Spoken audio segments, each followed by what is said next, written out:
Sim. Para onde que pode iniciar, Marielle? Vou compartilhar minha tela aqui. Boa noite. Boa noite. Bom, meninas, todos estão vendo a minha tela? Sim. Sim. Então, vamos iniciar, né, nossa primeira aula aí, o nosso conteúdo de CID, interpretação de exames laboratoriais, né?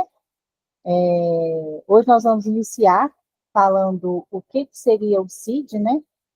E também sobre as técnicas e a importância, né, da padronização dos laboratórios clínicos, né, que realizam aí os exames laboratoriais, análises clínicas, né, a importância da padronização no setor de qualidade, né? Então, vamos iniciar. Então, o que seria o CID, né? O CID, ele é um código, né, de exames, onde é padronizado para que todos consigam, né, falar a mesma língua, né? Então, o CID é uma sigla que significa Classificação Estatística Internacional de Doenças e Problemas Relacionados à Saúde, né? Então, como eu falei, é um sistema padronizado pela Organização Mundial de Saúde, que codifica cerca de 55 mil lesões, doenças, né, e causas de morte. Então, Marielle, oi? você pode repetir de novo, CID, o que é? Código de quê? O CID é Classificação, né, Estatística Internacional de Doenças. Teria um código, né, quando você vai no médico, você pega um atestado, não sei se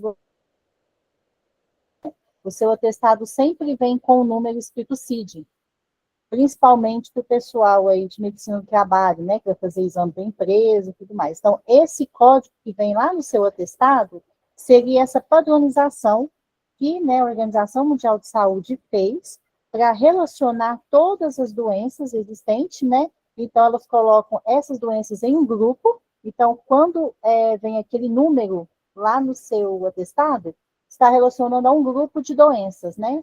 Então, mais fácil para compreender, mais fácil para todos os profissionais de saúde falarem a mesma língua, e com isso eles conseguirem, né, mapear e fazer diversos programas aí relacionados à saúde, tá? Então, é um sistema, né, como eu falei, padronificado, que codifica aí lesões, doenças, né, e causas de morte, tá? Ele é um sistema utilizado mundialmente, tá? Hoje não, né? Na verdade, antigamente era o CID-10, tá? Hoje já está atualizado e já passou para o CID-11. Então, com isso, gente, o que significa isso? Né? Às vezes, falando assim, fica um pouco confuso, né? Então, para que fizeram esse processo? Ele facilita, né, o diagnóstico, ele facilita as estatísticas de saúde, as pesquisas médicas, o planejamento de políticas públicas, né? Então, tudo isso, esse grupo de doença que é relacionado a cada número, então, isso, o conjunto disso ajuda e muito, né? Na questão da padronização das ações, como eu falei, né, de saúde, e melhora aí a linguagem, né, de todos os profissionais. Então, quais são os pontos principais, né, que estuda essa CID? Então, ela é uma linguagem universal, como eu falei, né, uma padronização aí, onde todos os profissionais de saúde falam a mesma língua. Então, para que eles fizeram isso, né? Por que não só colocar, então, lá no seu atestado o nome da patologia que você está, da doença que você está, e, ao invés disso, eles relacionaram, né, e agruparam todas essas doenças em um número só. Então, para que existe isso, né? Permite que os médicos e hospitais, né, ao redor de todo mundo, compartilhem informações de forma consistente, né? Ou seja, se apresenta um determinado número de CID no seu atestado, o médico vai pegar, vai saber que você está relacionado naquele grupo de doenças, né? Seja essa doença mental, seja essa doença, um diabetes, ou um problema cardíaco, enfim, né? Qualquer doença que for constatado, né, no momento da sua consulta. Então, ela é uma linguagem universal que padronifica e unifica, né, essa conversa entre todos os profissionais de saúde, como eu falei, de forma consistente, tá? Ela dá uma composição, né, ou seja, cada código combina letras e números, tá? E aí faz uma identificação de uma condição específica. Por exemplo, né, o que eu estou falando? Exemplo aí de um CID, por exemplo, F41, né? Esse CID F41, esse número F, né, que é uma letra, e o número 41, ele significa que você está com transtorno de ansiedade. Pode ser por uma depressão, por uma síndrome do pânico, né? Enfim, hoje em dia essas doenças consideradas doenças do século, né? Então, agruparam todas essas doenças em apenas um CID, que é o CID F41. Então, se apresentar lá no seu atestado médico que você está, né, vai falar, fulano de tal, né, fez uma consulta e apresentou o CID F41. Esse CID F41 significa que você está com algum transtorno que seja de ansiedade. Aí só não fala o que te causou isso, te agrupou nesse conjunto de doenças. Então, quer dizer que, de uma forma geral, você está com uma doença de âmbito, né, a gente fala de âmbito de saúde mental, que pode ser uma ansiedade, uma depressão, como eu falei, né, um transtorno, síndrome do pânico, enfim, todas essas doenças que são relacionadas a doenças mentais, tá? Então, é um grupo de doenças relacionadas em apenas um código e uma letra, tá? Esse foi apenas um exemplo que eu dei, mas tem CID para dislipidemias, ou seja, quando você está com problema de colesterol alto, de hipertensão, então reúne todas essas doenças em um grupo só e dá uma letra e um número para ela. Tem CID aí de diabetes, aí sabe se você está com diabetes tipo 1, diabetes tipo 2, então agrupa todas essas doenças relacionadas aí, né, a aumento de açúcar no sangue, enfim, em apenas uma letra e um número só, tá? Então o CID é basicamente isso, tá? Então, os atestados médicos, né, onde tem essa inclusão aí, geralmente não é obrigatório, tá? Tem médico que coloca o CID, tem médico que realmente vai colocar lá a patologia, né, que foi constatado aí. Então, normalmente, gente, é mais padronizado quando o pessoal vai fazer exame de medicina do trabalho, tá? Não é muito comum quando eu vou fazer, por exemplo, uma consulta de rotina normal. Eu tô com algum sintoma, alguma condição clínica, e aí eu vou no médico, né, consulto e tudo, e preciso do atestado para apresentar no meu serviço, por exemplo, assim. Oi? Para mim, eu não sei para as meninas como está parecendo. Não entendi? Ou não está passando. Alguém quer fazer alguma pergunta ou não? Não. Ah, sim. Então, gente, só voltando, né? Eu estou com problema de saúde, fui no médico e tal, preciso de um atestado para levar para o meu trabalho, né? Para abonar os meus dias, as minhas horas, enfim. Então, quando ela é relacionado à questão do trabalho, então eu preciso, padronizado que tem esse CID, porque esse CID vai constar lá, né, do médico do trabalho, o que é que está acontecendo com você, não necessariamente a sua patologia em si, mas aquele grupo do CID das doenças que você está relacionado. Então, isso aí interfere para a questão, de repente, se você precisar afastar do serviço, né? Quando você cai no INSS, todas aquelas questões burocráticas aí de governo, né? Então, esse CID é uma linguagem que vai ser falada pelo seu médico, pelo médico do trabalho, pelo médico lá do INSS. De repente, você precisa fazer uma perícia médica, né? De acordo com a sua condição, para saber se você deve continuar afastado ou não, se você deve retornar para o trabalho ou não. Então, todos esses profissionais relacionados ao mercado do trabalho, que a gente fala, todos esses vão estudar o seu caso de acordo com esse CID que o médico colocou lá no seu atestado, tá? Então, serve para essa unificação aí, tá bom? A versão atual, como eu falei hoje, é o CID 11, né? Antigamente era o CID 10. Já se fizeram um estudo, né? Então, já constataram outras doenças que entraram também com novas codificações, com novos números, por isso que teve uma atualização, antes era o 10, agora é o CID versão 11, tá? Então, isso reflete nos avanços científicos, né? Que entrou em vigor oficialmente dia 1º de janeiro de 2022. Então, antes, né, era CID 10, e no dia 22 de janeiro, no dia 1º de janeiro de 2022, já teve a nova versão aí, que é o CID-11, que veio substituindo, então, a versão antiga, que era o CID-10, tá?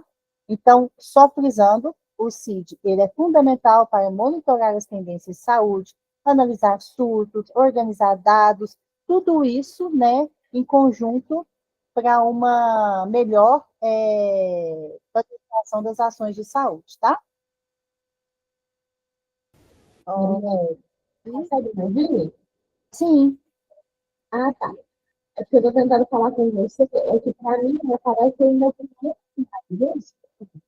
Ou não tá passando? não está passando? Não, pra mim é produtivo. Não, mas é porque eu não passei ainda, não. Ah, tá, É, desculpa. É não, porque passei. eu Vou vou passar avisar, agora. porque eu acho que ela tá Achou que tinha passando. travado, né? Não, Não, não, tá, vou passar agora, tá, gente? Ainda está no primeira parte aqui. Eu só fui frisar bem com as meninas, com o pessoal, né? Que a gente dá uma introdução aqui. Então, vamos lá, gente, vou passar agora. Agora deu certo, né? Deus sim, Tá, perfeito. não, beleza. Veio. Então, vamos continuar. Então, gente, segundo, como eu falei, né, a OMS, a Organização Mundial de Saúde, então, o CID, que é essa codificação, né, das doenças, então, ela é uma base aí para identificar tendências estatísticas, né, de saúde em todo o mundo, padrão internacional para relatar doenças e condições de saúde, e é o padrão de classificação, como eu tinha falado, né, no primeiro slide, de diagnóstico para todos os fins clínicos e de pesquisa também, tá? Então, toda vez que descobre-se, né, uma doença nova, que essa doença é agrupada em determinado CID, e isso vai para a estatística, né, estatística da quantidade de população que vem adoecendo com esse tipo de patologia.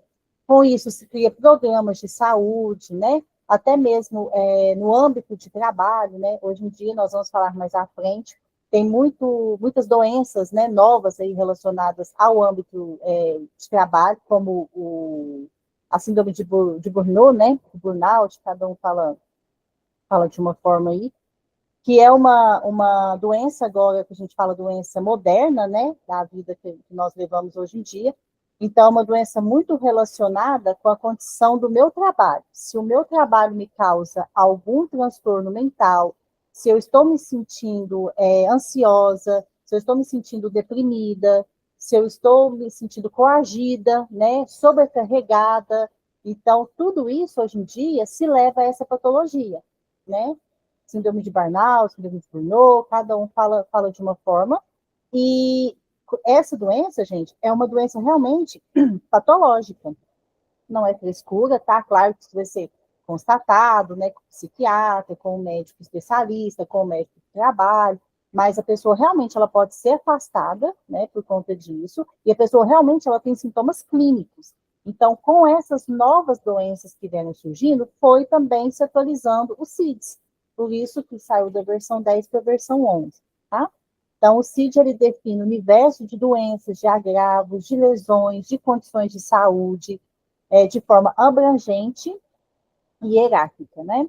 E por meio dessa classificação, se facilita, então, o armazenamento, recuperação, análise de informações de saúde, né? Como eu falei, para tomada de decisão, para criar-se projetos, né? Para melhorar, como esse exemplo que eu dei, dessa condição agora, né, síndrome de burnout, para melhorar as condições dos trabalhadores. Hoje em dia, né, por conta dessa doença nova que surgiu dentro do âmbito de trabalho, já se criou uma nova lei, que é a lei RN1.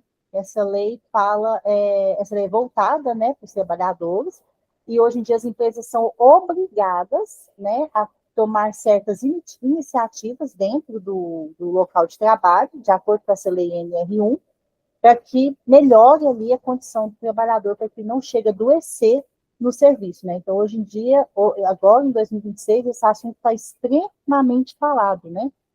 Então, é muito importante a gente utilizar isso daí, tá?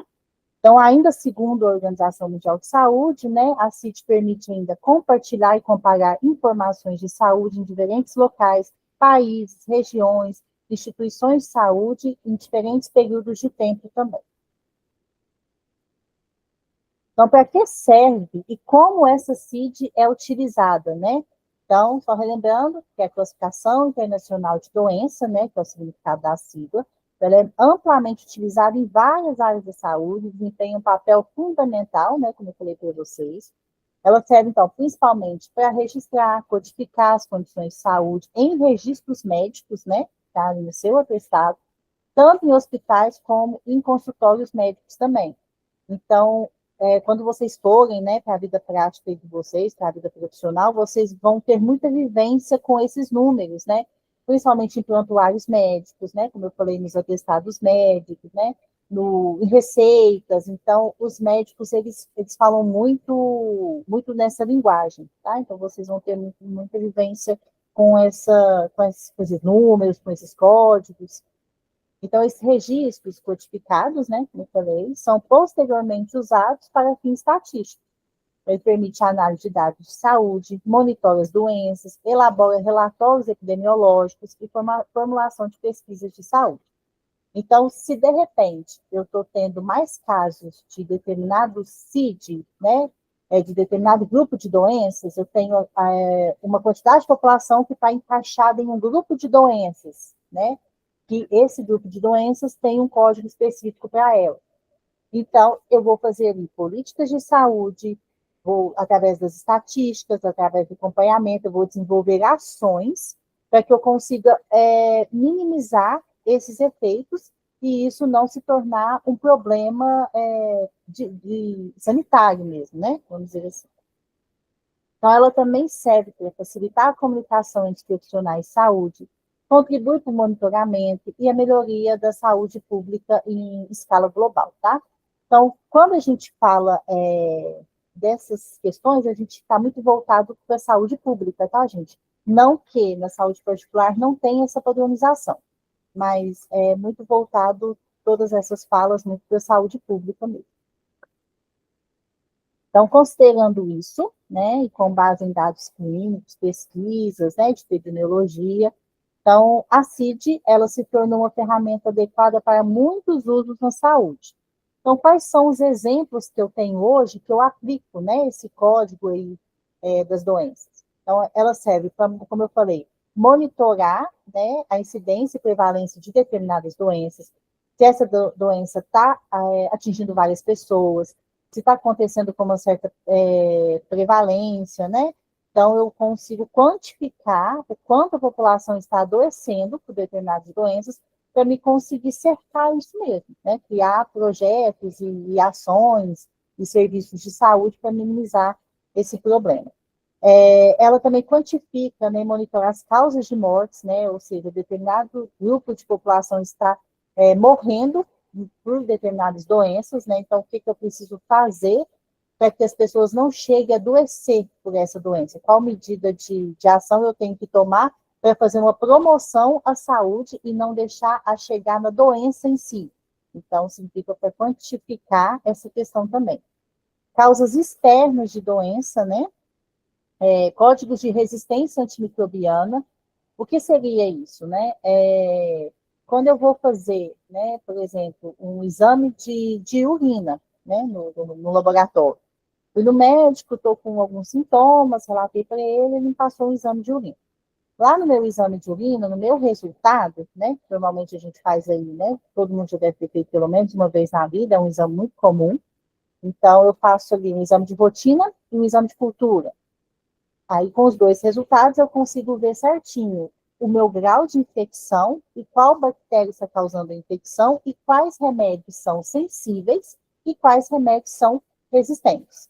Quem já fez esse exame, já teve curiosidade de abrir o laudo, vê que vem lá uma coluninha escrito: tais medicamentos são resistentes e tais medicamentos são sensíveis. Então, quando o médico tem acesso, né, você leva para ele esse resultado, ele pega esse resultado e vai analisar, lá em cima está o nome da sua bactéria, né, o quanto de anticorpos está atacando, o L, tudo, esse exame mostra tudo isso, o quanto seu corpo está reagindo, está conseguindo combater a infecção, e quais são os medicamentos que esse médico pode usar. Então, o exame vem bem mastigadinho, bem detalhado, o médico tem só mesmo olhar quais são sensíveis, quais são resistentes e te indicar o remédio certo.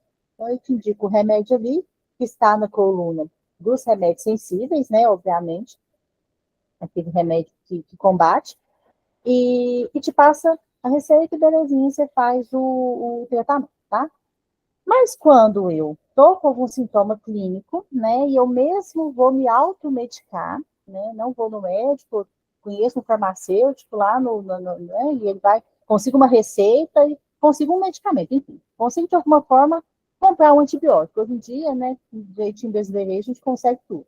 Às vezes, esses remédios são vendidos obrigatoriamente com receita, mas, né, depende, eu burlei alguma parte ali, conseguir comprar um antibiótico, ter acesso a esse antibiótico. Eu não fiz o meu exame, eu não sei se aquele antibiótico é o certo para que eu faça uso, tá?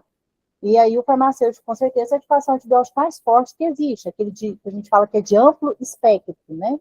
E mata todas as bactérias, dependente ali de qual você tá. Existem remédios no mercado dessa forma, tá? Amoxicilina com clavulanato é um deles. Ataque clave também, é um exemplo aí. Quem tem filho em casa vai ter mais conhecimento desses medicamentos. Então, eu tomo esse medicamento, beleza, consegui combater uma infecção e tal. Aí, posteriormente, eu dou novamente uma infecção e consigo novamente e vou tomando, né? Sem orientação médica, sem nada. Vai passar um certo período que o meu corpo vai começar a criar resistência a esses medicamentos, porque eu já estou indo no mais forte, eu já estou indo no último que existe. Então, as minhas bactérias, com o passar do tempo, elas começam a criar resistência àquele medicamento. E vai chegar um certo ponto que aquele medicamento, que é o mais forte que existe, não vai mais combater uma infecção de urina. E aí, qual medicamento eu vou tomar? Não vai ter, né? Porque se eu já estou meio mais forte, o que eu vou fazer? E aí morre o problema, né? Por quê? Esse é a grande preocupação hoje do pessoal da saúde. É esse uso desordenado e sem orientação de remédios que precisam necessariamente de receita médica, que são remédios que são orientados pelo médico, né? Porque se eu começo a criar, aí uma pessoa faz isso, outra pessoa faz isso, outra pessoa faz isso, e aquele grupo de pessoas começa a criar resistência antimicrobiana, daqui uma hora eu vou produzir uma bactéria que é extremamente forte. E vou começar a transmitir essa bactéria para outras pessoas e para outras pessoas, e com isso eu causei aí um problema sanitário de saúde.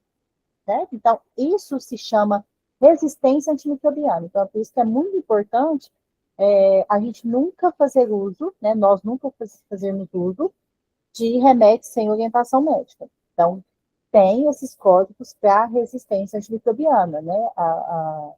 O pessoal da saúde fica constantemente monitorando, né, essa questão para não deixar realmente chegar a esse ponto, tá? Ainda assim, serve para conceitos de cuidados primários, né, medicina familiar, incorporados aí a CID-11, medicamentos, alérgenos e produtos químicos de histopatologia, né? O que seria a histopatologia? É o estudo microscópio de tecidos, né? Quando você faz algum procedimento ali, que você retira um pedacinho, né, do tecido, aquilo ali chama histopatologia. Aquele tecido vai ser encaminhado, né, para biópsia, análise, né, por alguma questão, enfim. Isso chama histopatologia. Então, serve também, tá, para estudo dessa parte. Esses códigos também servem para documentar completa segurança do paciente, de acordo com a estrutura de segurança, né, da Organização Mundial de Saúde.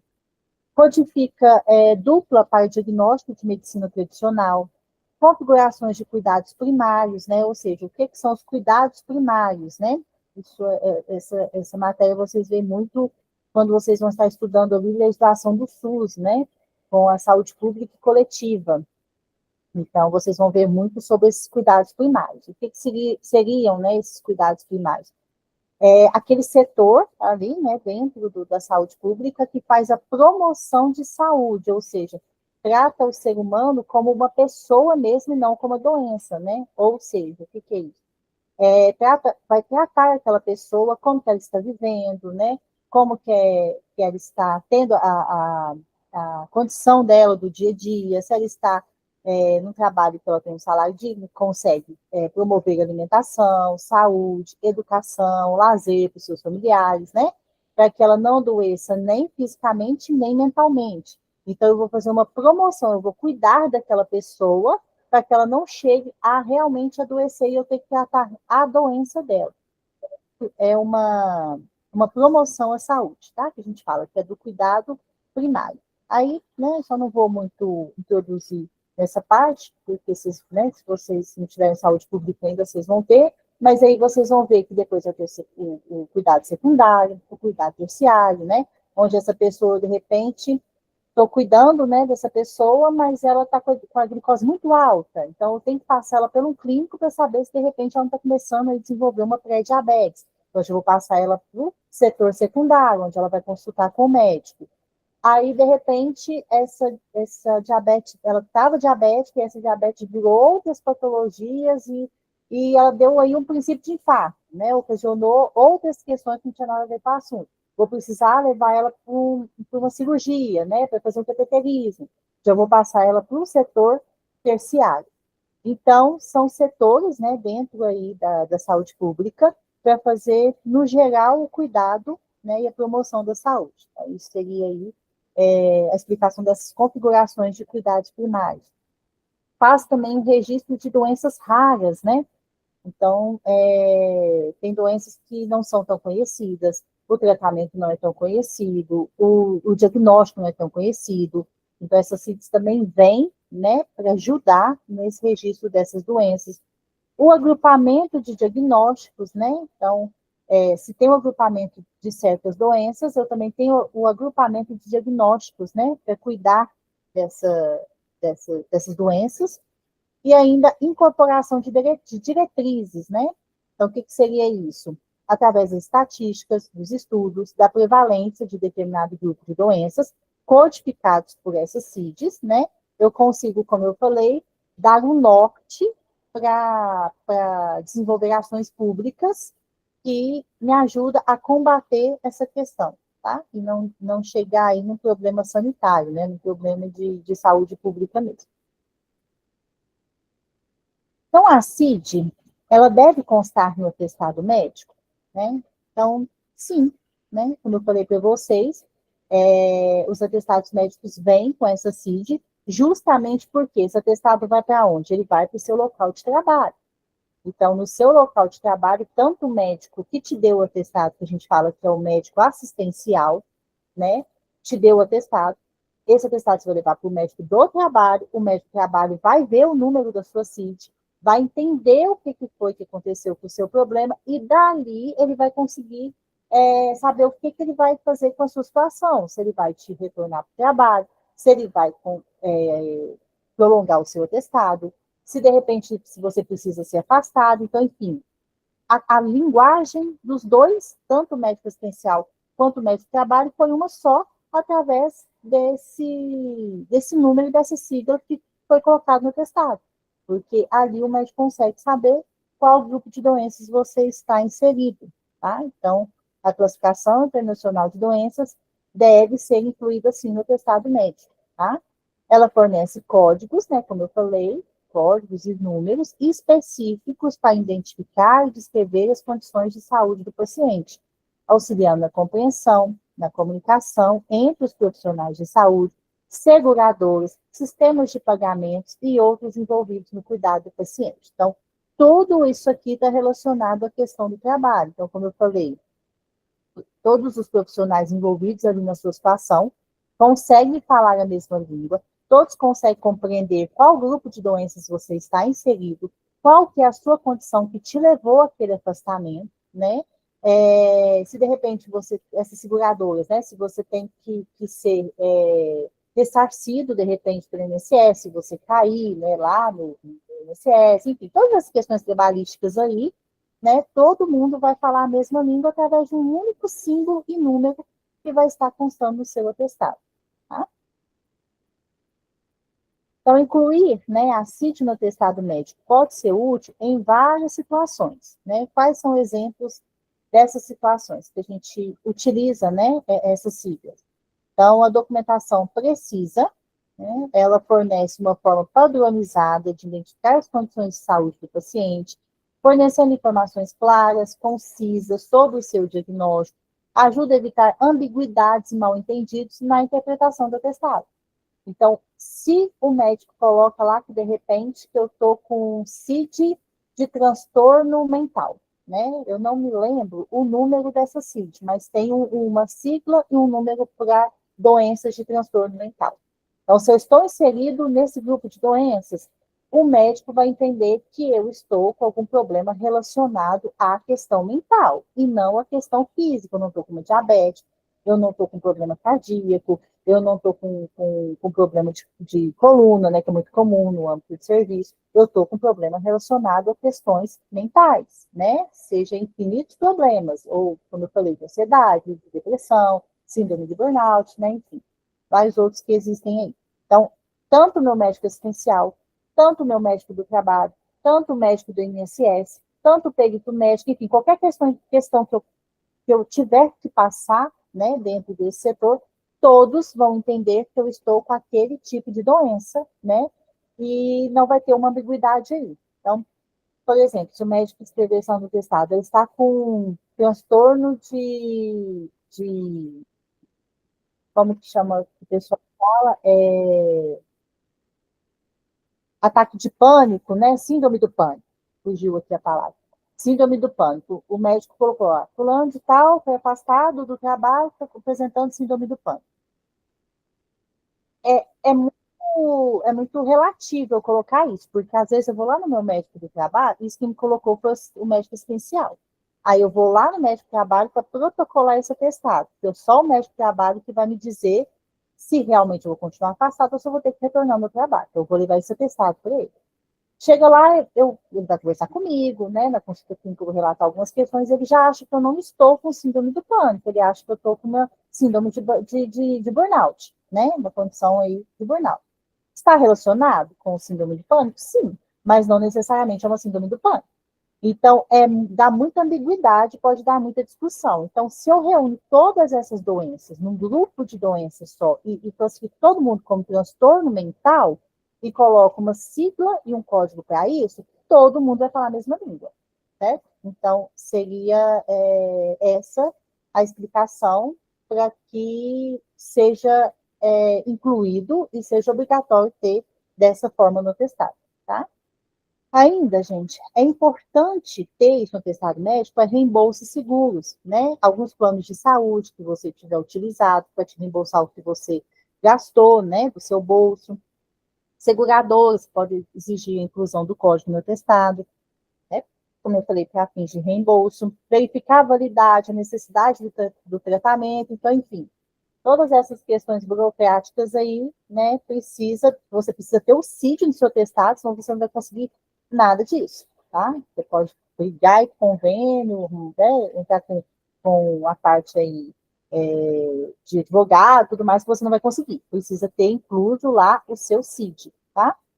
Comprovação de incapacidade. Então, em certos casos, quando um paciente precisa justificar sua ausência no trabalho ou solicitar licença médica, a CID pode ser usada para especificar a condição que causa essa incapacidade, né? Essa impossibilidade de trabalhar e fornecer uma base objetiva, né, mais concreta para a sua solicitação. Então, é importante também para essa parte.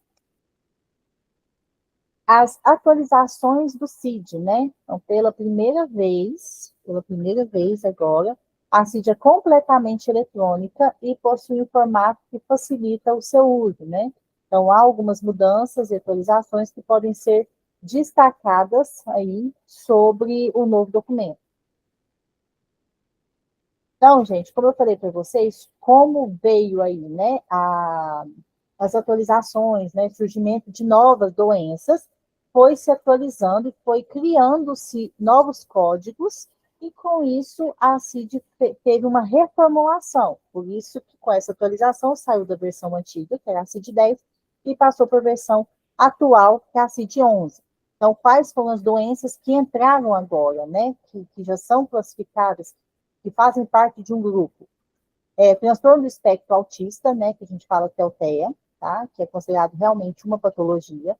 Então, a classificação do transtorno do espectro autista, né, na 10ª edição era muito fragmentada, então já existia, mas não, ela era muito assim, não era muito específica, né, vamos dizer assim. Então, prejudicava o diagnóstico. Agora, já na CID 11, as categorias foram unificadas e organizadas. Então, porque existem vários níveis, né, de autista, né, eu não sei dizer muito bem, mas acho que a linguagem seria um autista mais elevado, né, enfim, são vários níveis, E todos esses níveis agora foram agrupados, organizados, né, em um único grupo de doenças, para que o médico consiga diagnosticar e dar, né, o diagnóstico certinho, o tratamento, o direcionamento certinho que precisa, tá? Então, estão reunidos todos os transtornos, né, que fazem parte do espectro autista, como, por exemplo, síndrome de Rett e a síndrome de Asperger, né? Então, são condições aí dentro, né, do espectro autista, dentro desse grupo de doenças relacionadas a essa patologia, né, que foram agora organizadas e consegue ter apenas uma codificação para elas. Outra doença que entrou também, né, a transexualidade, né, não seria, assim, não seria bem a palavra certa falar doença, né, mas seria uma condição, porque transexualidade não seria uma doença, né, gente, é uma condição. Então, a transexualidade foi removida, né, como eu falei, da categoria de doença mental, porque antigamente, né, a pessoa que tinha essa condição era considerada que ela tinha um transtorno mental. Hoje em dia, a gente já sabe, né, com as atualizações, né, com os estudos, que não pode se dizer que é isso, né, não é dessa forma. Então, ela foi retirada da condição de doença mental, tá? O que era considerado até a última versão, que era a CID-10. E ela agora passou a ser entendida como uma incongruência de gênero, né? Ou seja, a pessoa, ela não se enxerga naquele corpo que ela nasceu. Então, ela nasceu homem, vamos supor, ela nasceu homem, e ela não se enxerga como homem, ela não se aceita como homem, ela não consegue viver como homem, é como se ela tivesse um corpo que ela não é dela. Então, isso não é mais um transtorno mental, seria uma incongruência do seu próprio gênero, tá? Então, ela faz parte do capítulo específico dedicado aí à saúde sexual. Então, a pessoa ela já pode fazer todas as etapas, todo o procedimento, para ela ficar fisicamente no aspecto de feminino, né? Então, isso é aceito, tá? A pessoa pode até mudar o nome, enfim, tem várias questões envolvidas aí que já foram aceitas devido a essa contextualização, que não é mais uma doença mental, e sim uma questão de gênero mesmo, tá? Então, a mudança, de acordo com a Organização Mundial de Saúde, ocorre pela grande quantidade de estudos científicos, cientistas e médicos que provaram realmente não se tratar de uma doença, tá? Como vinha aí na versão antiga, que era a CID-10. Ainda entrou, gente, também, né, nessa nova versão aí, o distúrbio de jogo, tá? O que seria esse distúrbio de jogo? Então, ela é são comportamentos viciosos, tá? Viciosos e normalmente, né, causados aí por qualquer tipo de jogo. Aqui colocou-se muito a dependência causada por jogos eletrônicos, tá? Mas tem qualquer tipo de jogo. Jogo convencional de baralho, jogo de aposta, né? Esses jogos que existem hoje em dia, tigrinho, enfim, né? Essas questões todas. Qualquer tipo de jogo que envolve uma aposta e uma perda financeira, que aquilo me cause um prejuízo. Não é aquele jogo que eu faço por prazer, por hobby, estou à toa em casa, estou jogando ali, então não está me causando prejuízo nenhum. Agora, aquele jogo que te causa prejuízo, e aquele prejuízo te leva a um transtorno de ansiedade, de depressão, de preocupação, de síndrome do pânico, tá? Que me leva a perder bens, né? E isso leve a desenvolver algum tipo de transtorno, isso já é considerado um vício, e isso já é considerado preocupante. E isso, gente, é uma doença do século agora, né? E hoje em dia isso é também muito falado, né? Tem até esses influenciadores, né? Esses artistas de televisão aí, enfim, faz esses apostas, e estão sendo até processados, né? Quem é muito assíduo aí, né? De internet, essas coisas, estão vendo essa parte aí. Então, hoje em dia, isso é muito estudado e isso é muito prejudicial à saúde. Como está acontecendo com uma grande frequência, foi entrado também como os transtornos e as patologias aí da CID-11. E a síndrome de Burnout, né, a síndrome de Burnout, como eu falei para vocês, que já estava na CID-10, passa a ser categorizada como doença de trabalho agora, no lugar de uma doença mental. Então, antes a pessoa que tinha essa condição, no trabalho, as pessoas não se relacionavam com o que ela estava vivendo lá na função dela. Falava que ela estava com uma doença mental. Essa pessoa é uma doente mental, ela está com algum problema aí que tem nada a ver com isso aqui. Hoje em dia, não. Já é uma doença que foi constatada que, dependendo da função que você exerce dentro de uma empresa, aquela função pode te levar a adoecer. A gente falou adoecimento no serviço, adoecimento no trabalho, tá? Às vezes seu chefe te cobra muito, às vezes você é criticado constantemente no serviço, às vezes você está sobrecarregado, né? Te coloca para fazer 1000 funções, você chega em casa estressado, né? Então, assim, isso vai se tornando ao longo dos dias, dos meses, dos anos que você fica exercendo aquilo ali, vai te causando realmente uma doença mental, uma doença do cérebro mesmo, uma condição que te leva a ter sintomas clínicos. Então, por isso que já entrou também na CID-11, tá? Então, está conceituada como resultante de estresse crônico no local de trabalho que não foi gerenciado com sucesso, tá? E hoje em dia, essa questão aqui, só a título de curiosidade, é uma das maiores causas de processos trabalhistas, tá? As pessoas hoje em dia não estão mais aceitando ficar nessa condição, né? Então, as empresas hoje, o maior número de processos dentro do mundo, do mercado de medicina do trabalho é por conta dessa questão aqui. E para chegar, gente, a ocorrer, né, de repente, uma intervenção aí em processo trabalhista, alguma coisa, tem que estar lá no seu atestado CID por síndrome de burnout. Claro que não vai estar o nome, vai estar a CID, que é relacionado a transtornos mentais. O médico tem que ter avaliado aquilo ali, tem que ter concordado com aquilo ali, tem que ter passado essa CID para frente, tá? Então, vocês veem como é importante essa padronização da linguagem, né? E como eu falei para vocês, a resistência antimicrobiana, que eu expliquei lá o exemplo do exame de urina, né, do uso de antibiótico indiscriminado, que leva, então, uma resistência aos medicamentos e uma preocupação de saúde pública global, tá? Então, como parte dos esforços para combater esse problema, introduziu códigos específicos na CID-11, que monitora, mapeia todas essas questões de resistência antimicrobiana, tá? Visando aí melhorar a compreensão, a comunicação e o monitoramento do impacto desse problema aí na população. E transtorno de estresse pós-traumático também entrou, né, como uma nova doença, tá? Ele já estava incluído, agora ele é dividido em subcategorias, que torna o diagnóstico mais complexo, né? Então, na CID-11, realizou uma simplificação da classificação, reduzindo as subcategorias, que antes estavam confusos. Então, eles meio que deram uma enxugada, né, em todas essas subcategorias que unificavam esse pós-traumático e tornou mais simples o diagnóstico. Então, a ideia é, mais uma vez, melhorar a precisão e a eficiência no diagnóstico da doença. E aí também o déficit de atenção, hiperatividade, hoje em dia é muito falado isso, né? Hoje em dia, na nossa época, né, na minha época, né, de infância, não se tinha isso, não se ouvia falar nessa questão de déficit de atenção. Hoje em dia, né, as crianças aí, a maioria são diagnosticadas com essa questão, TDAH, né, hiperatividade.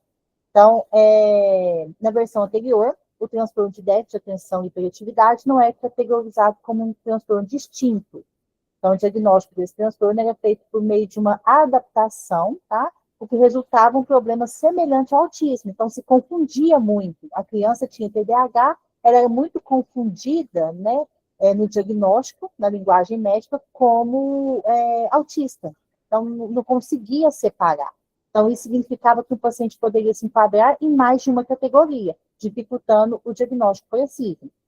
Então, como eu falei para vocês que a CID é um grupo de doenças, né, um código para cada grupo de doenças, então o TDAH estava no mesmo código do grupo das doenças autistas, né, do espectro autista. Então, se confundia. Ou o menino era TDAH, ele era autista. Ou o menino era autista, ele era TDAH. Hoje, na nova versão, já foi separado. Aí tem uma CID para transtornos do espectro autista e tem apenas uma CID sozinha para déficit de atenção e hiperatividade, que é o TDAH. Tá? Que é totalmente diferente de uma criança ou uma pessoa que tem a síndrome autista. E vamos fazer só uma breve historinha aqui, então, da CID, né? Então, a primeira edição da classificação internacional conhecida, né, lista causas de morte, foi adotada pelo Instituto Nacional de Estatística, em 1893. ela foi revisada e publicada em uma série de revisões para refletir os avanços na saúde, na ciência médica, né, ao longo da história aí da saúde.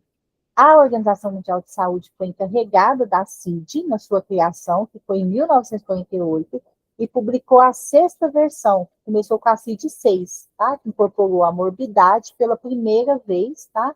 Que foi o primeiro grupo que teve aí codificado. Então, os regulamentos da nomenclatura, né, adotados em 1967, estipulam que os estados e membros usem a revisão mais recente para registros, relatórios nacionais e internacionais de estatísticas de mortalidade e de morbidade. Então, hoje se utiliza apenas a CID-11, né? Começou com a CID-6, foi tendo revisões, inclusões de doença, separações de um grupo que estava muito confuso, foi tendo essa reformulação até chegar na CID-11, que é a versão mais atual, tá? Então, com a necessidade de registros e relatórios mais detalhados, né, umas certificações clínicas especializadas proliferarem ao longo do ano. Então, hoje, a CID-11, que é a versão mais atualizada, ela reúne as diferentes modificações, adaptações, necessidades clínicas, migrando a CID de uma mera estrutura estatística para a classificação clínica de uso estatístico, né? Então, hoje, já, como eu falei, já se usam, né, esses códigos, esse grupamento de doenças, para saber o quanto de cada patologia as pessoas estão adoecendo, né, através de estudos estatísticos, para criar ações de saúde.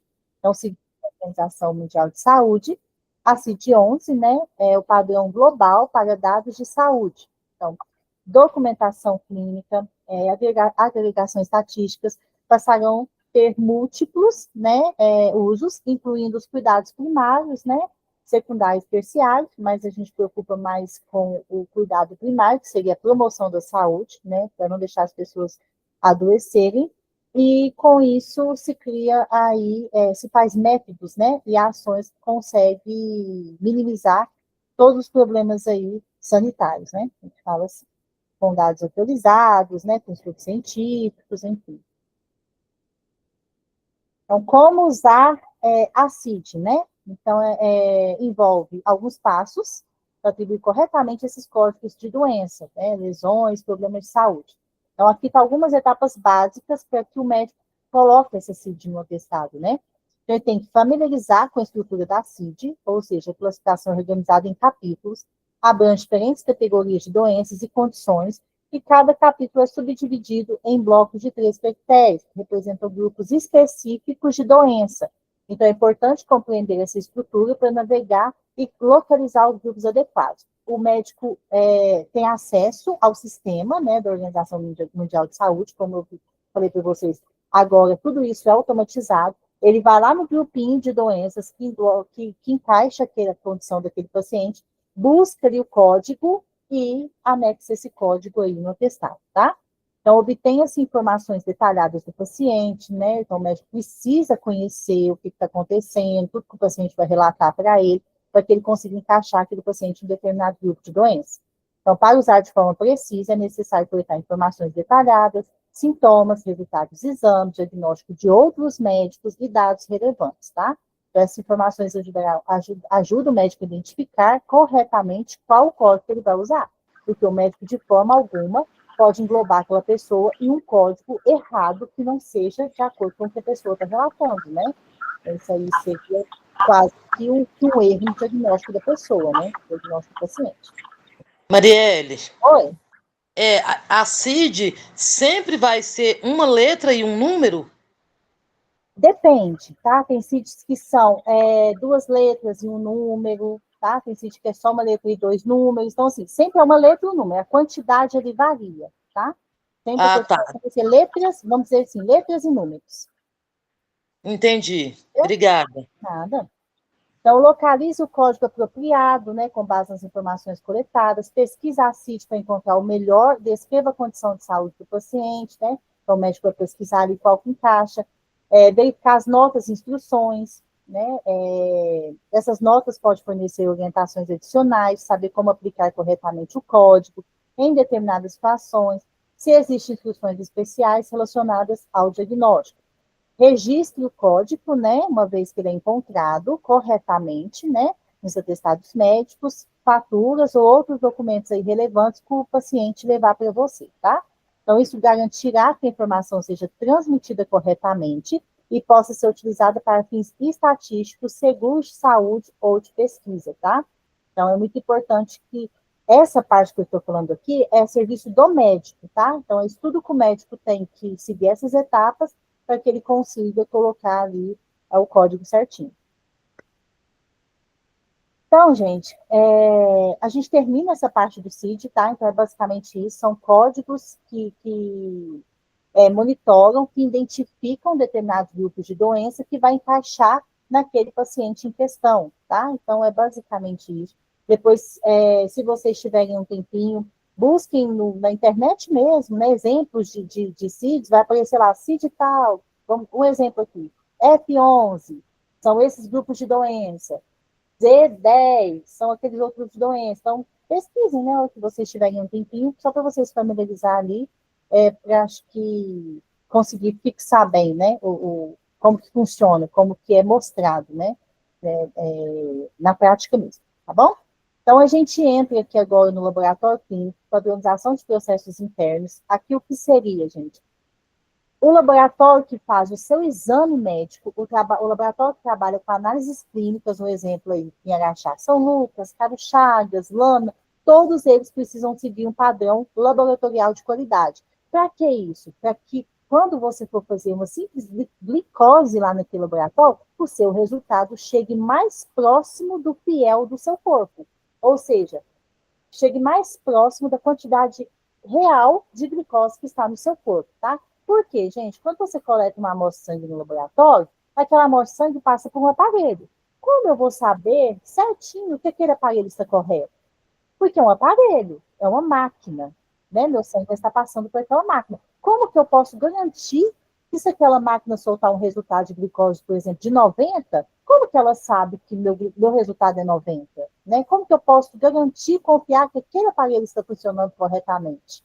Então, por isso que eu preciso adotar práticas e medidas para que o meu resultado nunca vai chegar o exato, né, gente? Porque um valor numérico, nunca vai chegar exato na quantidade, mas vai chegar o mais próximo real do que realmente tem no meu corpo. Então, eu preciso desses processos, tá? Então, o controle de qualidade laboratorial, ele desempenha um papel crucial, né, em diversos setores, desde a medicina até a indústria, né, através da busca de resultados precisos, confiáveis, né, com implementação de práticas efetivas, que se tornou uma prioridade para garantir a excelência e precisão nos processos analíticos, tá? Então, compreende a importância, benefício, controle, né, que é essencial para laboratórios e profissionais responsáveis pelas análises clínicas. Então, uma vez que ele proporciona meios para identificar e minimizar todos os erros, seja um erro de aparelho descalibrado, seja um erro do reagente que o pessoal colocou lá para fazer o seu teste, né? Se aquele reagente está funcionando certo. Então, eu tenho vários processos que monitoram todas essas etapas para que o meu resultado saia o mais preciso possível, tá? O mais confiável possível. Então, qual é a importância de fazer o controle de qualidade laboratorial?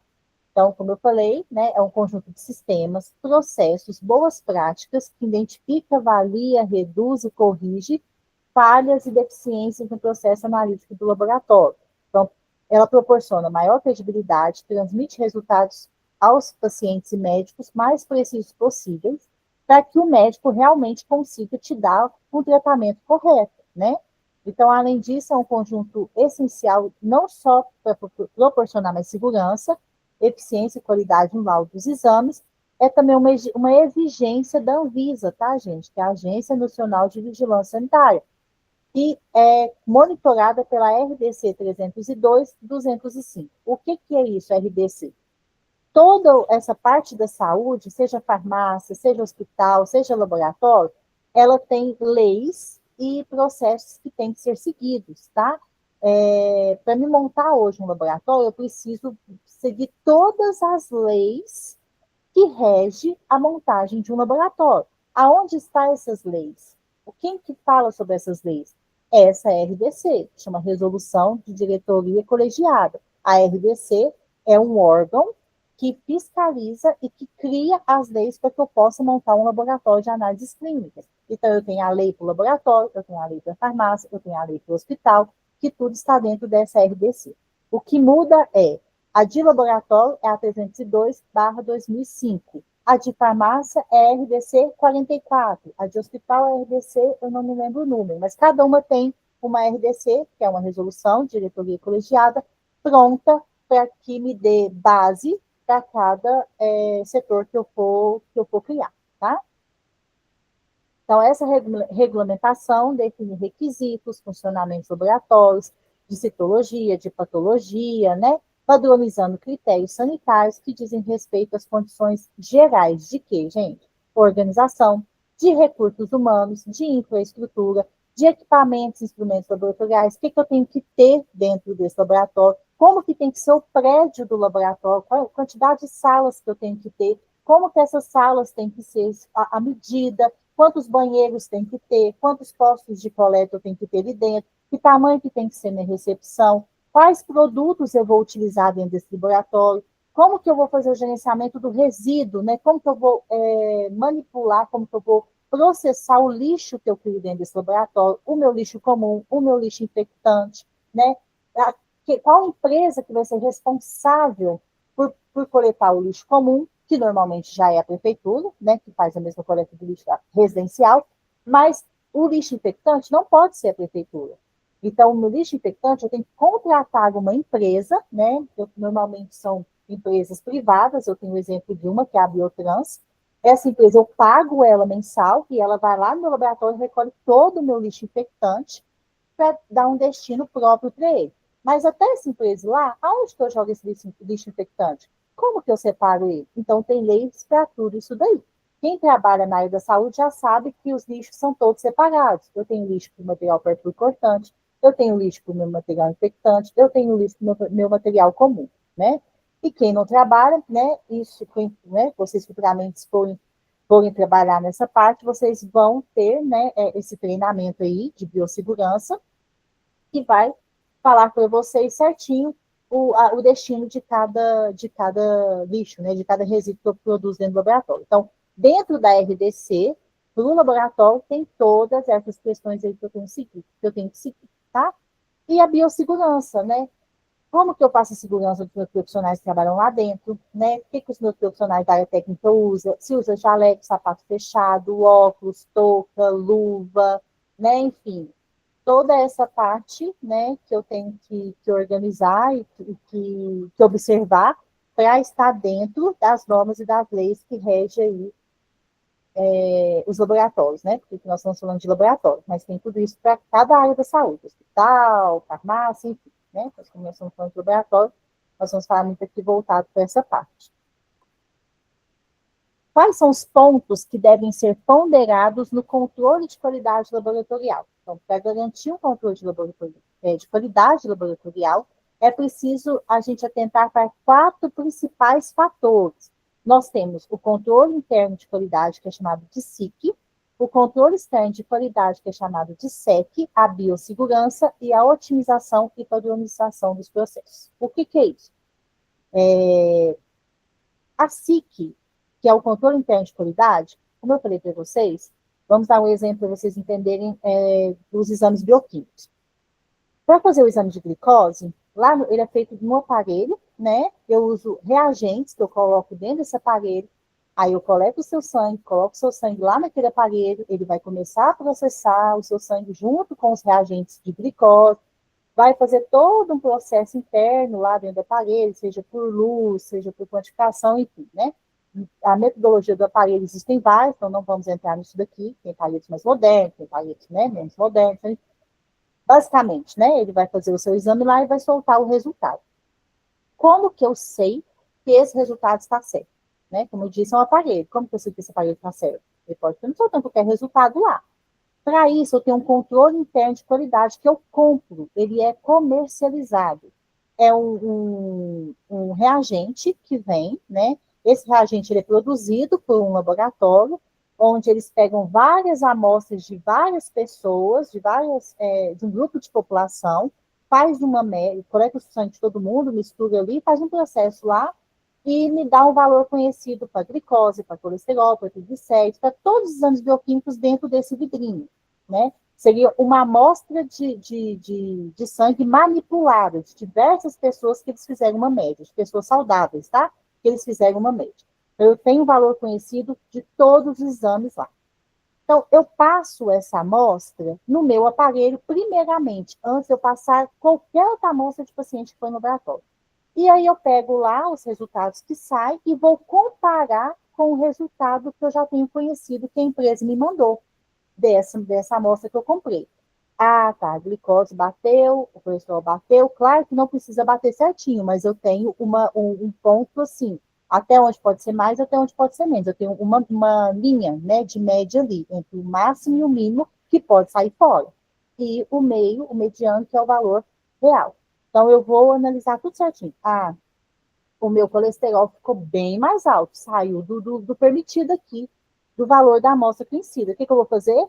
Preciso verificar se o reagente do meu colesterol não está vencido, se não deteriorou, se não está descalibrado o meu colesterol. Aí eu tenho que tomar várias medidas e processos antes de passar a amostra do pessoal, que for no laboratório coletar, para fazer com esse aparelho, para depois eu passar novamente, vamos supor, que o aparelho está descalibrado. Eu vou lá calibrar esse aparelho, troco o reagente, faço uma limpeza no aparelho, enfim.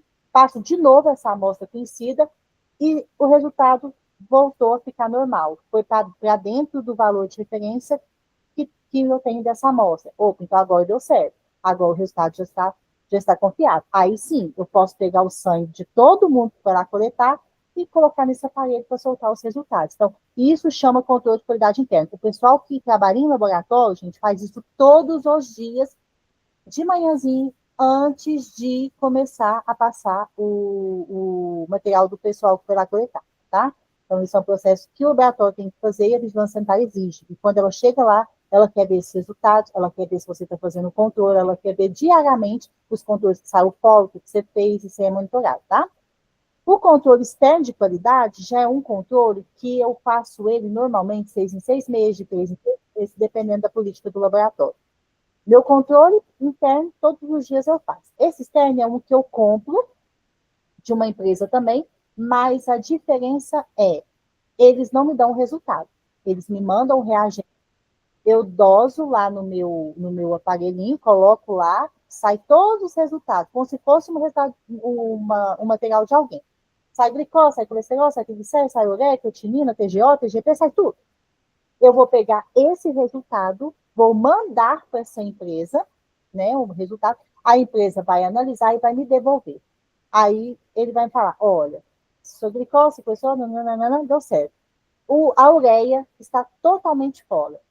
Aí eu vou ter que tomar medidas para ver o que está acontecendo com a minha ureia, entendeu? Então, essa amostra de controle externo de qualidade é uma amostra que não me dá os resultados, tá? E aí eu compro isso para me conseguir monitorar também, né? Ter um outro parâmetro para saber se meu aparelho está funcionando certinho.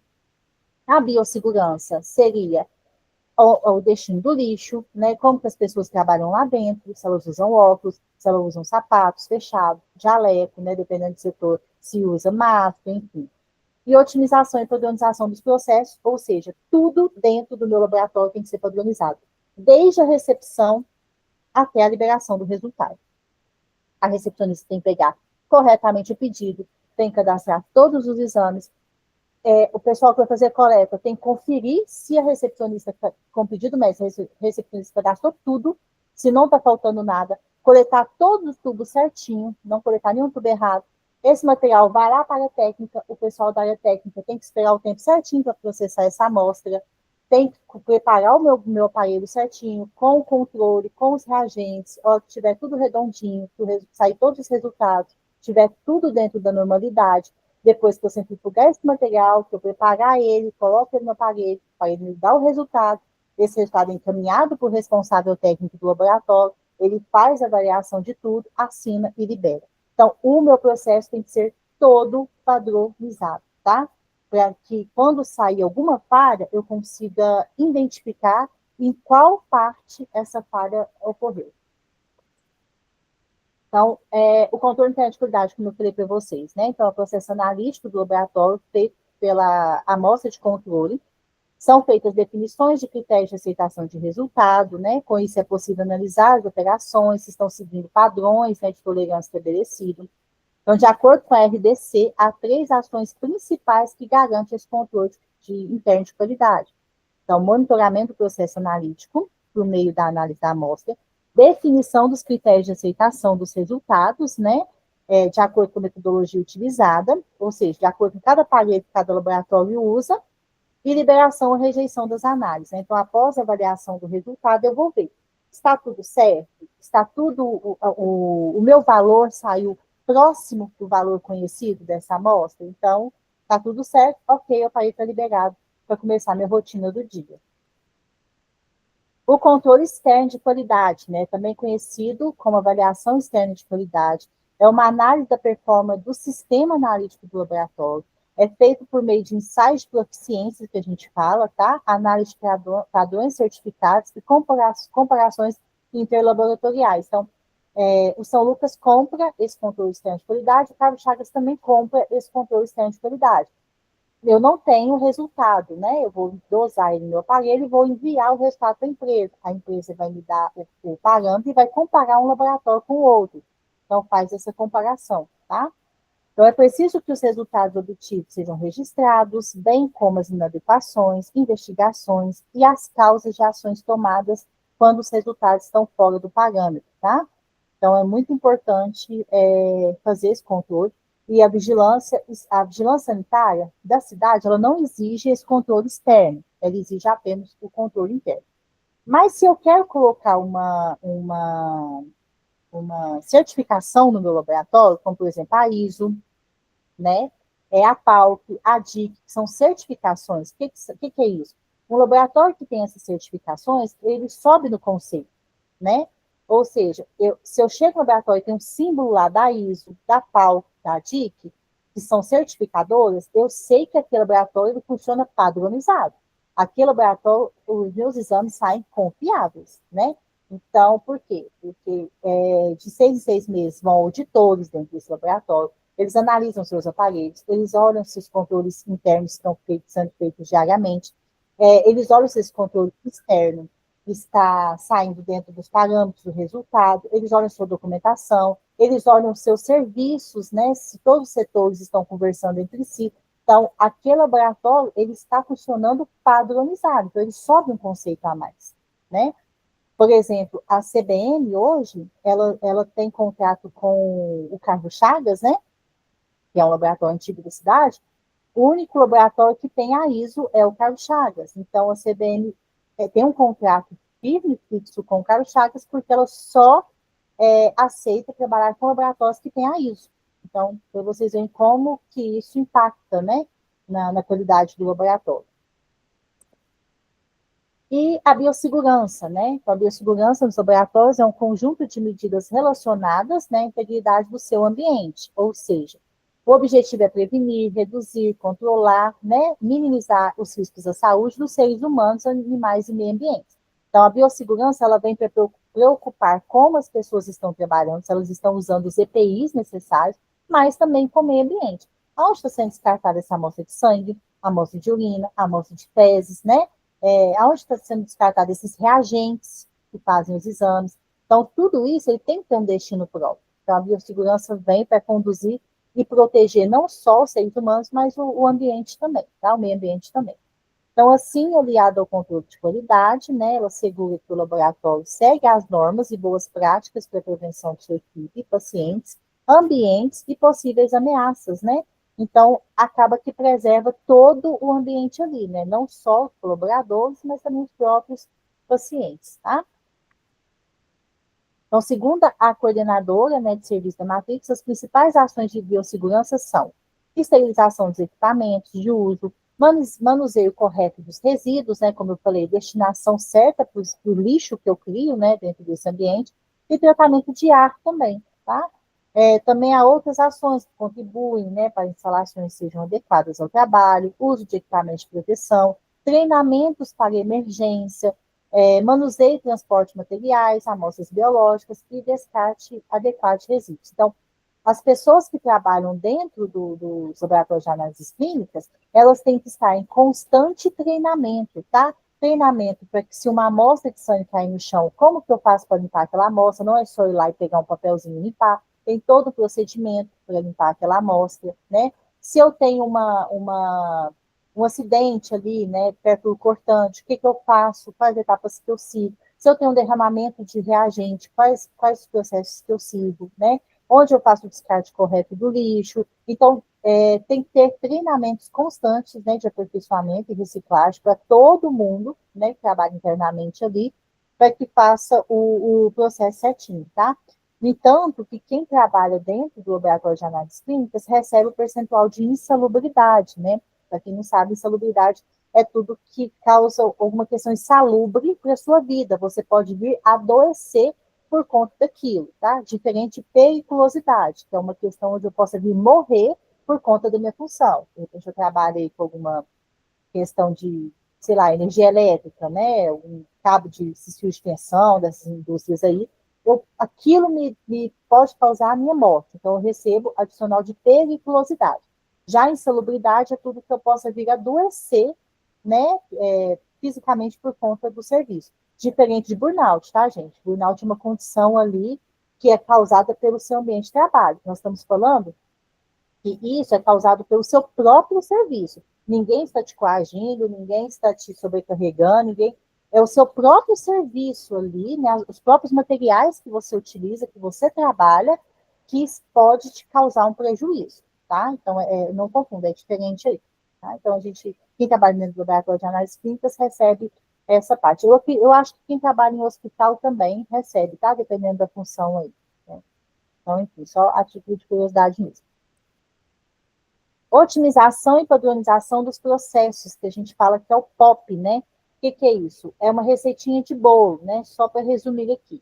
Se eu vou coletar o sangue de uma pessoa, eu tenho um documento que fala como que eu faço essa coleta desde o início, desde a hora que eu chamo a pessoa até na hora que ela sai do posto de coleta. Se eu faltar ao serviço e outra pessoa assumir minha função, se ela pegar esse documento, ela consegue fazer exatamente da mesma forma que eu faço, sem eu ter falado nada para ela. Então, o processo tem que ser padronizado, tem que estar descrito para que todo mundo faça igual. Por isso que a gente fala que é uma receitinha de bolo, tá? Dentro do laboratório tem 3 setores e 3 fases, que é a pré-analítica, analítica e a pós-analítica. A fase pré-analítica, a gente fala que é o atendimento da pessoa ali na recepção, o cadastro dela, é a recepção em si, tá? A fase pré-analítica também compreende a recepção e a coleta de sangue, né? Então, a pessoa passa pela recepção, passa pelo pessoal da coleta e todos aqueles setores em conjunto formou a fase pré-analítica. Após tudo isso acontecer, esse material é conduzido para a técnica, onde vai ser realmente analisado, processado, e dali vai sair o valor, os exames em si, né? Aquilo já é a fase analítica. Quando aquele exame está pronto, que ele vai lá para o setor de liberação de resultado, ele já está na fase pós-analítica, que é a liberação do resultado e a entrega do resultado para o paciente na hora que ele vai buscar. Então, por que é dividido em setores? Porque se acontece um erro lá na recepção, a menina que esqueceu de cadastrar a glicose, vai para a coleta, a pessoa que coletou não conferiu o pedido, não coletou para tudo, menos para a glicose. Vai para o setor analítico, fez todos os exames, menos a glicose. Vai para o setor de liberação, o paciente vai pegar o resultado com todos os exames, menos a glicose. Eu consigo ver aonde é que se iniciou o erro. Aonde é que se iniciou o erro? Lá na recepção, onde a menina esqueceu de cadastrar a glicose. Diferente de a menina da recepção cadastrou todos os exames, o menino da coleta coletou tudo certinho.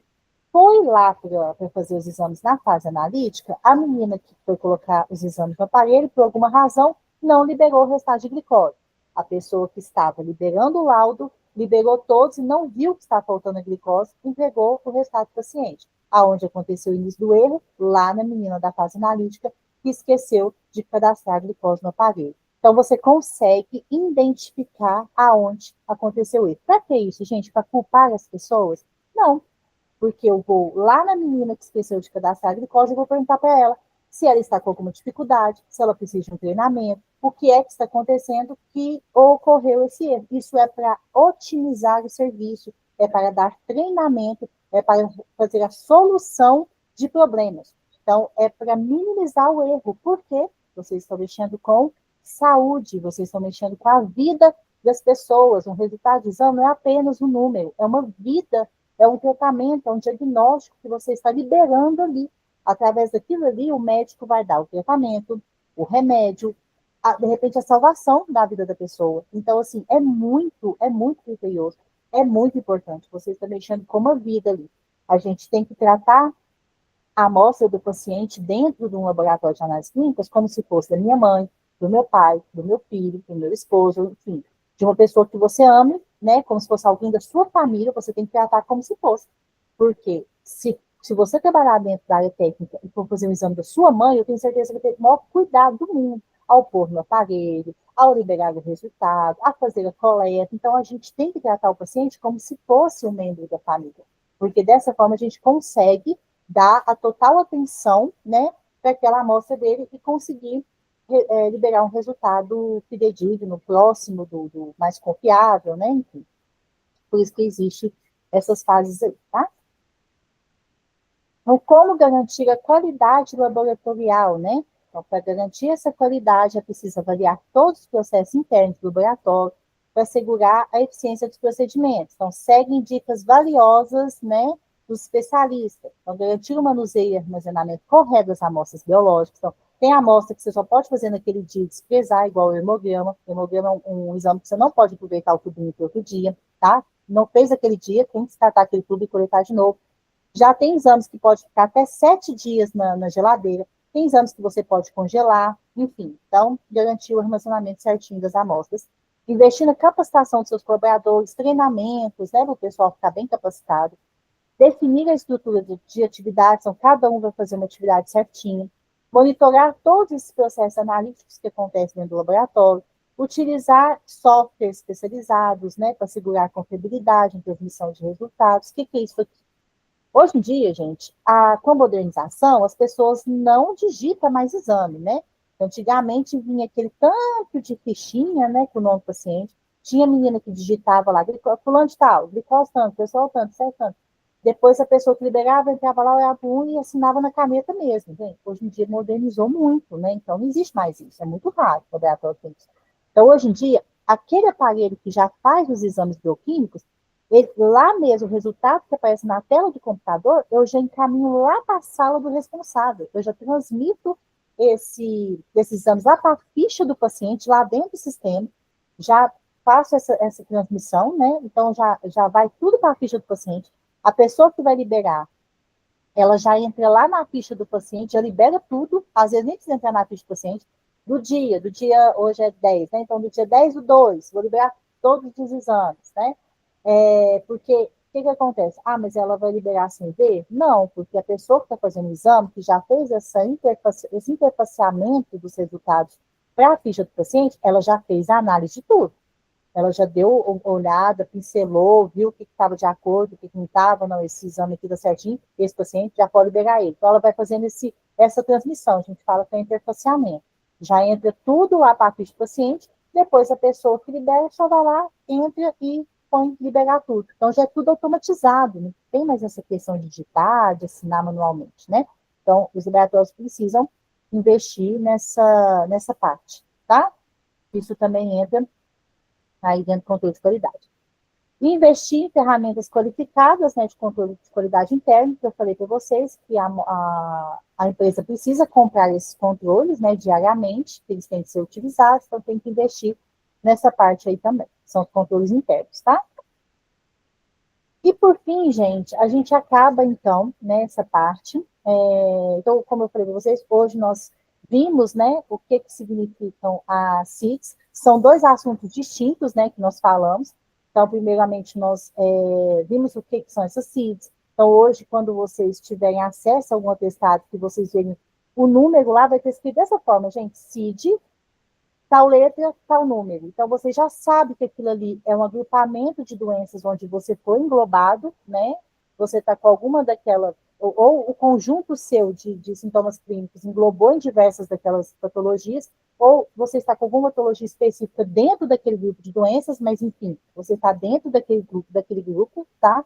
Então, você já sabe familiarizar com isso. Sabe que isso é importante para quê? Para fins de estatística, de promoções da saúde, de eventos, né, para promover ações que minimizem, né, essas condições clínicas das pessoas, para que todos os profissionais de saúde falem a mesma linguagem, né, tanto o médico assistencial, o médico do trabalho, o médico do INSS, enfim, para que todo mundo fale a mesma língua e consiga não ter divergências e nem dúvidas, que todo mundo consiga ver aquele código e saber qual a finalidade que vai dar para aquilo ali, de acordo com a situação.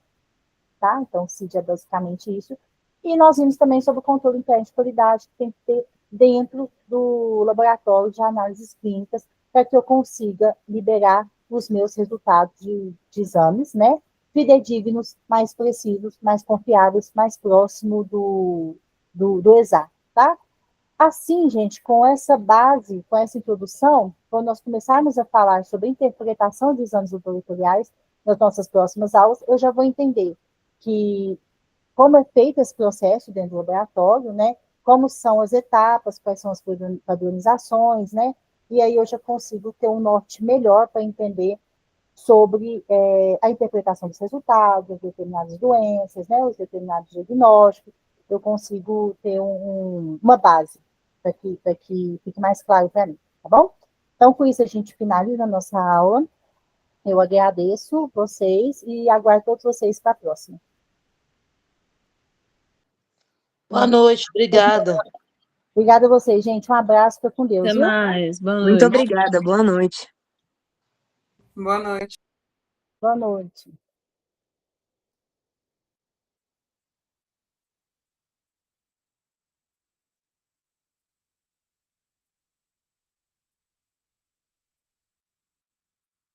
Lívia?